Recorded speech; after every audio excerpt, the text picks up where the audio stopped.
হাসির রাজা, জ্ঞানের রাজা, রসিক রাজা।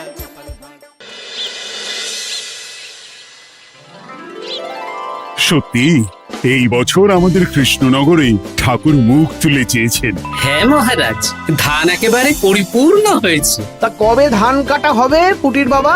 ধান তো একেবারে পেকেই এসেছে, সপ্তাহখানেকের মধ্যে ধান কাটতে হবে। বেশ বেশ, তাহলে তো ভালোই হলো। এই মাসের শেষের দিকেই তো নবাব বাহাদুরকে শস্যের খাজনা পাঠানোর কথা। হ্যাঁ মহারাজ, এবারে নবাব বাহাদুর খুশি হবে। ঠিক বলেছ গোপাল।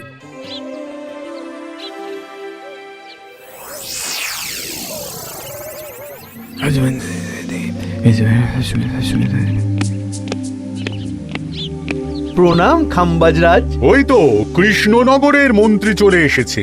ও, এর কথাই তুমি বলেছিলে? হ্যাঁ, ওই রাজ্যের সব খবরাখবর আমায় দেয়। ইনি কে? ইনি হলেন জমিদার কেশকান্ত বর্মন, আমার রাজ্যেরই দক্ষিণ পশ্চিম গ্রামের জমিদার, আমার প্রিয় বন্ধু। নামটা বেশ অন্যরকম, কেশকান্ত। আসলে ওদের বংশ পরম্পরায় সকলের উন্নত ঘন কেশ আছে, তাই ওদের পরিবারের সবারও নামে একটা করে কেশ আছে। আমি খাম্বাজ রাজের সৌমিত্র এবং সুপরামর্শদাতা। কিছুদিন আগে আমার মাথায় খুব খুশকি হচ্ছিল, মাথার চুল পাতলা হয়ে আসছিল। কিন্তু আমার পরামর্শে একটা তেল মাখতেই মহারাজের মাথার চুল এখন ঘন হয়ে উঠেছে, আর কোনো সমস্যা নেই। বাবা বাবা, ভালো ভালো ভালো। এবার তাহলে কাজের কথাটা বলে দিন। এবারে তো শুনলাম তোমাদের রাজ্যে অনেক ধান উৎপাদন হয়েছে, তাই স্বাভাবিকভাবে নবাব বাহাদুরের কাছে রাজস্ব অনেক বেশি দেবে, কি তাই তো? হ্যাঁ, এবারে রাজস্ব দানে কৃষ্ণনগরই প্রথম হবে। না, তা হবে না।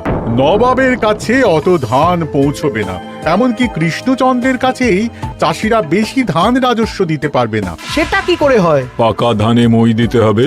বললাম না, ও আমার সুপরামর্শদাতা। হ্যাঁ, আমার মন্ত্রীকে বাণিজ্যের কাজে বাইরে পাঠিয়েছি কিছুদিন, তাই কেশকান্ত মাঝে মধ্যেই আমার কাছে আসে, গল্পগুজব করে আর সুপরামর্শ দেয়। কিন্তু আমি কি করব? তুমি রাতের অন্ধকারে চাষিদের ধান জমিতে পাকা ধানে মই দিয়ে দাও, এমন ভাবে কাজটা করবে যাতে কাকপক্ষীতেও টের না পায়। আর তাতে আমার লাভ? প্রত্যেক বছর নবাব রাজস্ব দানে বিজয়ীকে 3000 মোহর দেয়, আমি তোমাকে তার থেকে 1000 মোহর উপহার দেব। 1000 মোহর? হ্যাঁ হ্যাঁ, যাও যাও যাও, কাজটা শুরু করে দাও। আচ্ছা।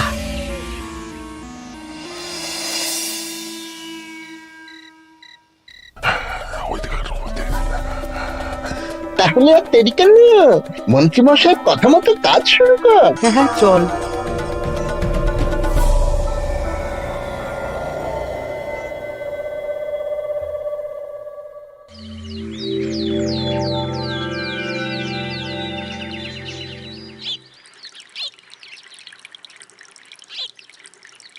এবারে তো চাষাবাদ বেশ ভালোই হয়েছে। আশা করি নবাব বাহাদুরের কাছ থেকে এবারে আমরাই পুরস্কার পাবো। হ্যাঁ মহারাজ, সারা বাংলায় কৃষ্ণনগরের মতো উৎপাদন এই বছরে কোথাও হয়নি। সর্বনাশ হয়ে গেছে মহারাজ, সর্বনাশ হয়ে গেছে। কি সর্বনাশ হয়েছে গো পুটির বাবা? গতকাল রাতে আমাদের সব জমির পাকা ধানে মই দিয়ে দিয়েছে। সে কি?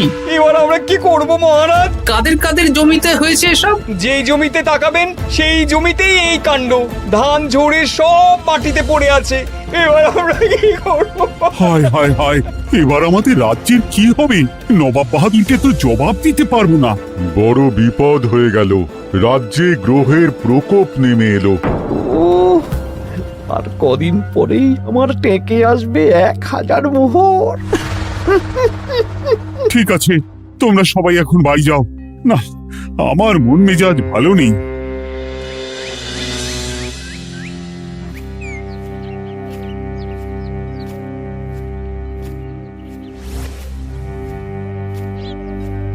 ওগো, তুমি শুনেছো কি হয়েছে? পুঁটির মা হাউ হাউ করে কাঁদছিল গো।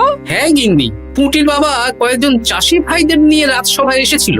শুনলাম রাতারাতি কে বা কারা চাষ জমিতে পাকা ধানে মই দিয়েছে। কত বড় সর্বনাশ হয়ে গেল বলো, কি হবে গো? কি যে হবে ভগবান জানে। বলি তুমি পারলে না পুটিদের একটু সাহায্য করো। হ্যাঁ, আমি মনে মনে ভেবেই রেখেছি বুঝলে, এবার বেতন পেলে পুঁটিদের বাড়িতে মাসোহারার জিনিসপত্র দিয়ে আসবো। নবাব বাহাদুরের কাছে মহারাজ খাজনা কিভাবে দেবেন? সেটাই তো বুঝতে পারছি না। আপনি এত চিন্তা করবেন না। রাজবাড়ির ভাড়ার থেকে আপাতত কিছু বস্তা ধান পাঠানোর ব্যবস্থা করুন। তারপর নবাব বাহাদুরের কাছে গিয়ে বলবেন, আস্তে আস্তে সব দিয়ে দেবেন মহারাজ। তাই করতে হবে, তাছাড়া তো আর অন্য কোনো উপায় দেখতে পাচ্ছি না। কিন্তু এবারে আর আমাদের মান রক্ষা হবে না। দেখি 2-1 দিনের মধ্যেই যতটা সম্ভব ভাড়া থেকে ধান পাঠানোর ব্যবস্থা করব।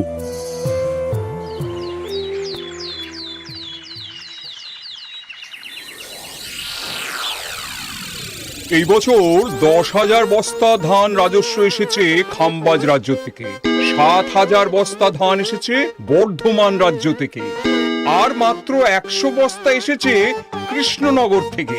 তাই এই বছরের বিজয়ী রাজ্য হচ্ছে খাম্বাজ রাজ্য। খাম্বাজ রাজ্যের রাজার হাতে 3,000 মোহর উপহার হিসেবে তুলে দিচ্ছেন। আর কৃষ্ণচন্দ্র, তোমার রাজ্যের এরকম হাল কেন? এবারে আমাদের সমস্ত রাজ্যের পাকা ধানে কেউ বা কারা মই দিয়ে দিয়েছে। সেসব তোমার মাথা ব্যথা। আমার ধান কোথায়? 100 বস্তা ধান রাজস্ব, কম করে 800 বস্তা ধান রাজস্ব দেওয়ার কথা, কিন্তু তুমি তোমার কথার খেলাপ করেছো। এই বছর আমি নিরুপায় জাহাপানা। আমিও নিরুপায়। হয় তুমি আগামী 1 সপ্তাহের মধ্যে আমাকে 5,000 মোহর দেবে, নইলে কৃষ্ণনগরের সিংহাসন থেকে সরে যাবে। এত বড় শাস্তি দেবেন না নবাব বাহাদুর। আপনি অন্তত মাস 6 সময় দিন, আবার ধান চাষ করিয়ে আপনাকে প্রাপ্য ধান দেওয়া হবে। বেশি কথা বলছো কৃষ্ণচন্দ্র। তুমি 5,000 নয়, 6,000 মোহর 1 সপ্তাহের মধ্যে দেবে। বেটা গোপাল বেশি পাকা, অত কথা বলতে কে বলেছিল? গোপাল, এটা তুমি কি করলে? হায় হায় হায়! সর্বনাশের সময় যখন ঘনিয়ে আসে তখন বিপদের ওপর বিপদ এভাবেই আসে। আমার পাওনা। আরে এখন না, তোমাকে পাঠিয়ে দেব। ওই দেখুন, খাম্বাজ রাজের সাথে কথা বলছে। এখন বেশি কথা বললে কৃষ্ণচন্দ্র আর গোপাল সন্দেহ করবে। চলুন তো দেখি ওখানে গিয়ে কি কথা বলছে। কি কথা বলছো মন্ত্রী? মন্ত্রী আমায় বিজয় অভিনন্দন জানাচ্ছিল। বিজয় অভিনন্দন তো উপহার পাওয়ার সময় জানাতে পারতেন মন্ত্রী মশাই। যাই হোক, আপনাকে তো ঠিক চিনতে পারছি না। আমার নাম কেশকান্ত, আমি খাম্বাজ রাজ্যের দক্ষিণ পশ্চিম গ্রামের জমিদার। কেশকান্ত আমার বিশেষ বন্ধু।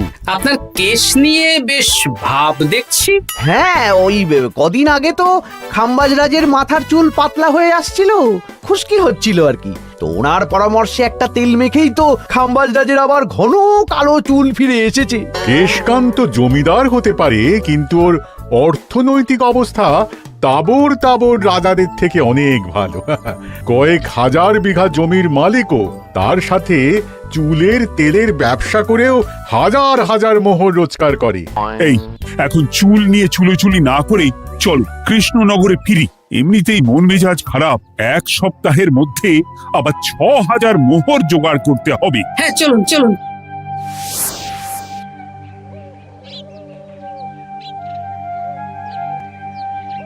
আচ্ছা মন্ত্রীমশাই, আপনি এই কেশকান্ত জমিদারের ব্যাপারে এত কিছু জানলেন কি করে? ওনার সাথে তো আমাদের আজই প্রথম দেখা। হাওয়ায় কত খবরই ভেসে আসে, সেরকম আমার কানেও এসেছিল। এসব বাদ দাও। গোপাল, মন্ত্রী, দুজনেই ভাবনা চিন্তা করো কিভাবে 6,000 মোহর জোগাড় হবে। পাকা ধানে মই পড়লো, এখন আবার এত বড় বোঝা।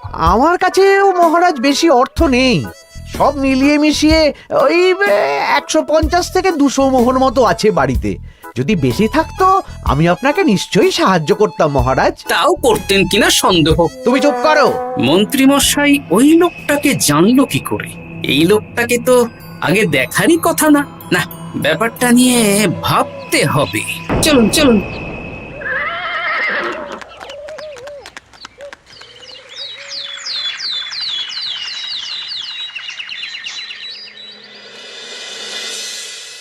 বুঝলে গিন্নি, 1 সপ্তাহের মধ্যে মহারাজকে 6000 মোহর জোগাড় করতেই হবে, নইলে সিংহাসন ছাড়তে হবে।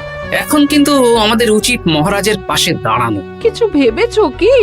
আপাতত আমার বিয়েতে পাওয়া আংটি বন্ধক রাখবো, আর তুমি যদি হ্যাঁ হ্যাঁ, আমার যে দুটো গয়নাগাটি আছে ওগুলো বন্ধক রাখো, পরে আস্তে আস্তে ছাড়িয়ে নেবো খন। দেখি বাকি সভাসদদেরকেও বলবো, যে যতটা পারে, তারপর ভগবানই ভরসা।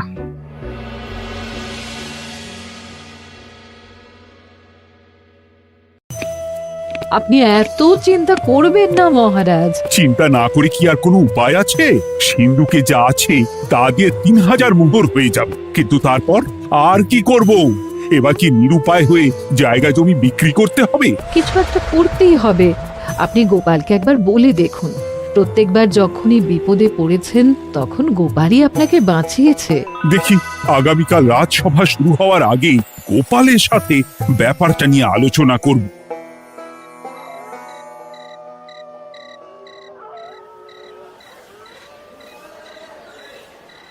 এই যে শেখরা, কি করছো? এই তো, বলুন। শোনো, আমার গিন্নির জন্য একটা হীরের হার বানাতে হবে, ওই 1000 মোহরের মধ্যে। 1000 মোহরে তো হীরের নাক, কান, গলা, হাত, পা সব গয়না, এই সব গয়না হয়ে যাবে মন্ত্রী মশাই। তাহলে বানাও, এই নাও 1000 মোহর। ওরে বাবা, মন্ত্রী মশাই, 1000 মোহর! এই মন্দার বাজারে এত মোহর কোথায় পেলেন? গতকালই তো বললেন আপনার কাছে 150 থেকে 200টা আছে। সে যেখান থেকেই পাই, তাতে তোমার কি? না, আমার কিছু না। শেখরা, আমি কয়েকটা গয়না বন্ধক রাখবো। দেখি কি আছে। এই সব মিলিয়ে এতে আমি 15 মোহর দিতে পারবো। বেশ, তাই দাও। আমি ধীরে ধীরে শোধ করে গয়নাগুলো ছাড়িয়ে নেব। হ্যাঁ, মন্ত্রীর ব্যবহারগুলো বেশ সন্দেহজনক লাগছে। দেখি, গুপ্তচরকে কাজে লাগাতে হবে, মন্ত্রীর পিছনে ছায়ার মতো লেলিয়ে দিতে হবে।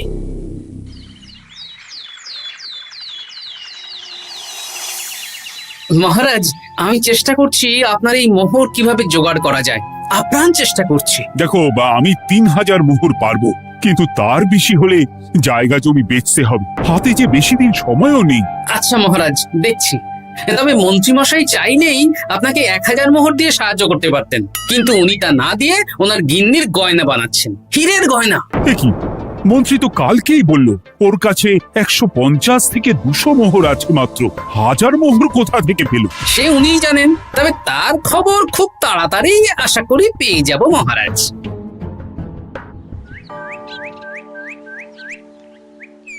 কাজটা একদম ঠিক করলেন না মন্ত্রী মশাই। আপনার কথা শুনে আমরা সবার জমির পাকা ধানে মই দিলাম, কিন্তু আমরা একটা পয়সা পেলাম না। আপনি যে এই কাজ করার জন্যে খাম্বাজ রাজার কাছ থেকে ওই 1000 মোহর উপহার পেলেন, সেটা দিয়ে গিন্নির গয়না বানাতে দিলেন, কিন্তু আমাদের বেলায় লবডঙ্কা। তোদেরকেও দেবো, একটু সবুর কর, আগে গিন্নির মাথাটা ঠান্ডা করি। না না, আমাদের এক্ষুনি চাই। আরে এক্ষুনি কি করে দেবো, আমার হাত খালি। আচ্ছা আচ্ছা, ঠিক আছে, এই নে 2 মোহর ধর, 2 ভাই ভাগ করে নি, পরে আরো দেবো। এটা কিন্তু ঠিক না। এসব আলোচনা খোলামেলা জায়গায় করা উচিত না। উফ, পরে তোদের সাথে কথা বলবো, এখন যেতে দে, বাজার করব, তারপর আবার রাজসভা আছে।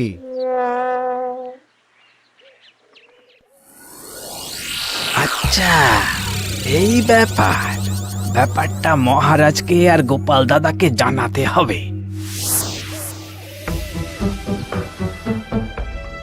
গোপাল দাদা, মহারাজ আসল খবর পেয়ে গেছি। কি খবর? আমি একটু আগে শুনলাম। কাজটা একদম ঠিক করলেন না মন্ত্রী মশাই। আপনার কথা শুনে আমরা সবার জমির পাকা ধানে মই দিলাম, কিন্তু আমরা একটা পয়সা পেলাম না। আরে তোদেরকেও দেবো, একটু সবুর কর। মন্ত্রী, আমি না তোমাকে বেরেই ফেলবো। মহারাজ, মন্ত্রী মশাই এখানে গৌণ, উনি অর্থের লোভে এসব করেছেন, আর ওনাকে দিয়ে করিয়েছেন খাম্বাজ রাজ। হ্যাঁ, যাতে এবারে বিজয়ী হতে পারেন। তাই আপনি এই খবর 5 কান করবেন না মহারাজ। আমি খাম্বাজ রাজ আর ওই কেশকান্তর কাছ থেকে ক্ষতিপূরণ ঠিক আদায় করে আনব। কিন্তু কিভাবে? শুনুন তাহলে।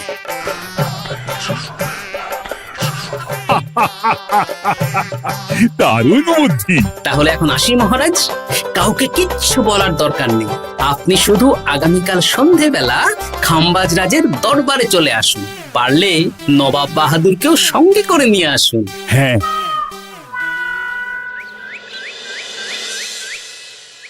প্রণাম খাম্বাজ রাজ। কে আপনি?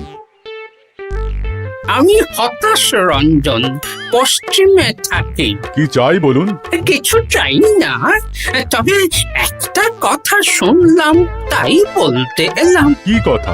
আমি শুনলাম মহারাজ আপনার মাথার চুলগুলো সব নকল।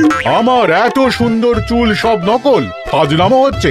আমি যদি প্রমাণ করে দিই আপনার চুল নকল, তাহলে কি? তাহলে আপনি আমাকে 100 মোহর দেবেন, আর প্রমাণ না করতে পারলে আমি আপনাকে 100 মোহর দেব। বেশ, দেখো, এক্ষুনি দেখো, আমারই তো 100 মোহর লাভ হবে। এখন না, এখন না, আজ সন্ধেবেলায়। বেশ বেশ, তখনই এসো। এবারে জমিদার কেশকান্তর বাড়ি যেতে হবে।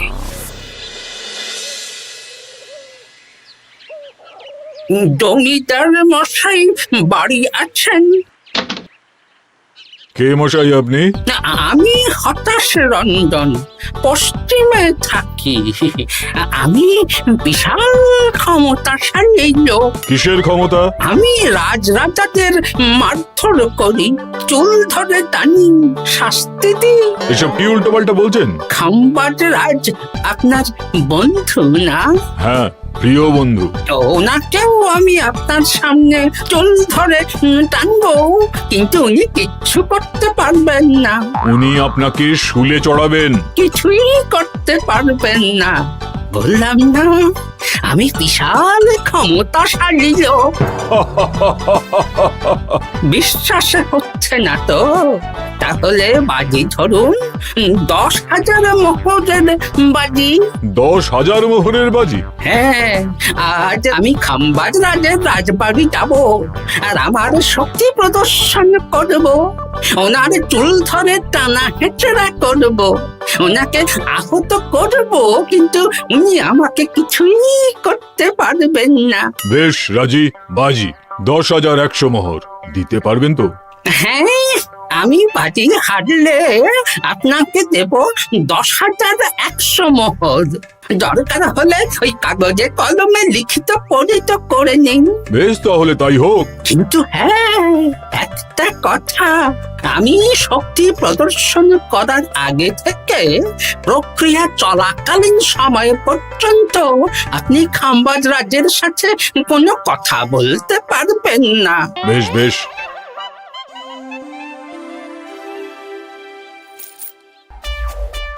তাহলে শুরু করি। শুরু করো।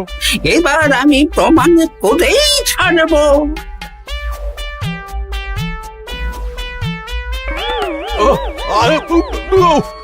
লাগছে লাগছে, বাবারে, লাগছে এই সেরেছে। লাগছে এ তো সত্যি সত্যি চুল ধরে টানছে।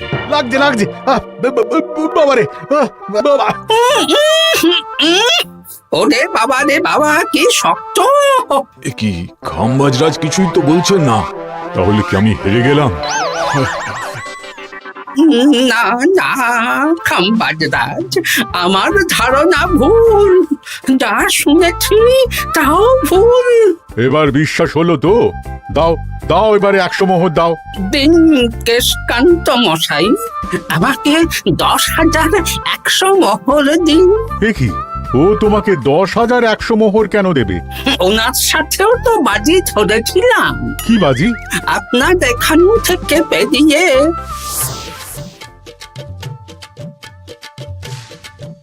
এবারে দিন তো দেখি, সব কাগজ কলমে লেখা আছে। এই নাও। হায় হায় হায় হায়।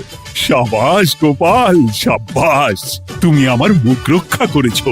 গোপাল, কৃষ্ণচন্দ্র, নবাব বাহাদুর, আপনারা? হ্যাঁ, আমি গোপাল। এটা ছাড়া আর কোনো উপায় ছিল না খাম্বাজরাজ। আপনি আমাদের মন্ত্রীর মাথা খেয়ে যে জঘন্য কাজটা করিয়েছেন সেটা তো আর প্রমাণ করতে পারতাম না, তাই ছলে বলে কৌশলে আপনার প্রিয় বন্ধুর কাছ থেকে আদায় করে নিলাম। হ্যাঁ নয়, হ্যাঁ।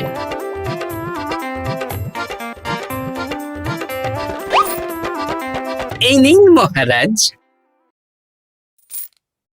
এতে কত মোহর আছে? 10,100 মোহর। এর থেকে 100 খাম্বাজরাজকে দিন, 6,000 নবাব বাহাদুরকে, আর বাকিটা আপনার কাছে রাখুন। এত ধান নষ্ট হলো। কৃষ্ণচন্দ্র আমাকে সবটা বলেছে, আর ওর মন্ত্রীকেও নিয়ে এসেছি। ধোলাই খেয়েই সব বলে দিয়েছে। এই কে আছো? কৃষ্ণনগরের মন্ত্রীকে নিয়ে এসো।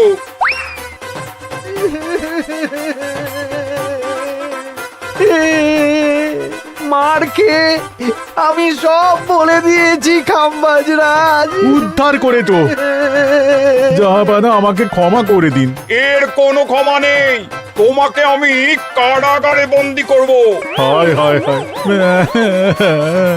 সামান্য টাকার লোভ করতে গিয়ে পুরো মাঠে মারা গেলাম।